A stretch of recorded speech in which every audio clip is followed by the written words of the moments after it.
QB3 is Drake Maye for the New England Patriots. Now, of all the quarterbacks, I know Jaden Daniels only had a handful of dropbacks. Yeah. But this is the one, I think, of all the QBs that Patriots fans in particular were left wanting more.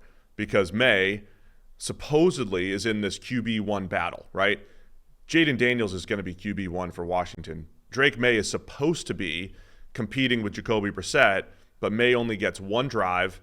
He throws a screen. He's got a check down on third and long, and also a play action where he was, I think, a touch late on it, a touch high, and it's incomplete on a deep curl. And that's pretty much all you saw from Drake Maye. So just the three dropbacks for Maye in his debut.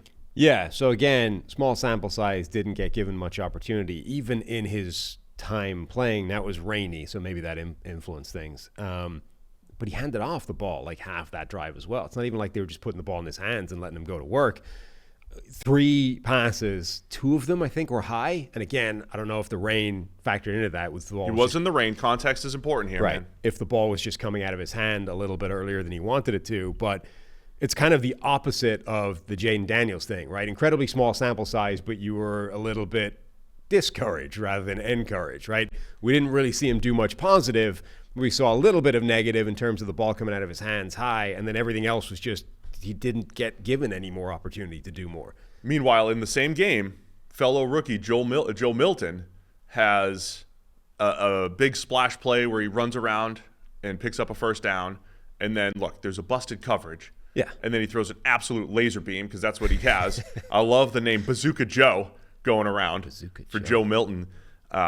And so Joe Milton hype started a little bit. Now, since that point, at Patriots practice, Drake Maye is getting a ton more reps. And this week, they have the Eagles coming to town for 2 joint practices. Then they have the preseason game. Presumably, they were waiting for that, right? To get a lot of those reps. The other piece of why was he not out there? I mean, I think the Patriots are still worried about their offensive line.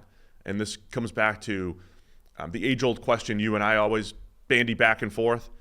What is good and bad for a quarterback? Do you put them out there behind an offensive line that can't pass protect? Are the reps more important, or is it like can you actually break someone by creating bad habits early on? New England has a revolving door of tackles who have not been good NFL tackles. That is just the truth. It might be the worst tackle situation in the NFL, and if they don't have faith in their offensive line, look, I'm not saying it's going to get better halfway through the season, but I don't know if they're in a rush to put them out there with subpar pass protection.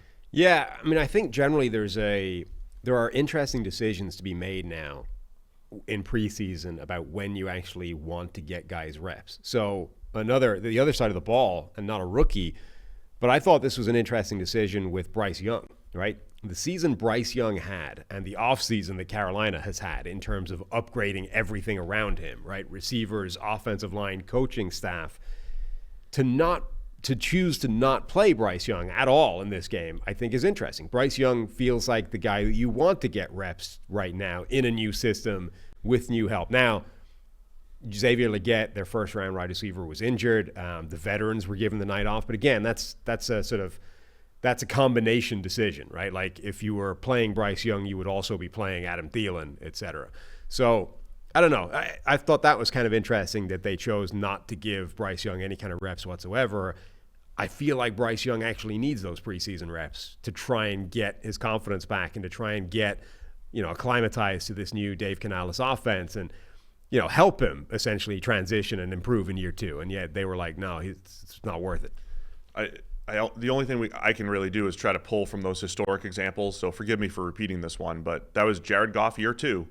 Because we did a lot of comparing Bryce Young to Jared Goff in year 1, 2016 for Goff, where it was really poor. The offense was poor. The playmakers were poor. The scheme was poor. Jared Goff was poor. And we're like, well, that was what Bryce Young's rookie season looked like. Yeah. And then the 2017 preseason starts. We're like, all right, let's see Goff in this new offense. They just brought in Sean McVay. He's like 22 years old, but he's going to save them. And we didn't see one rep of Goff. And it's like, what are you doing, McVay? You idiot.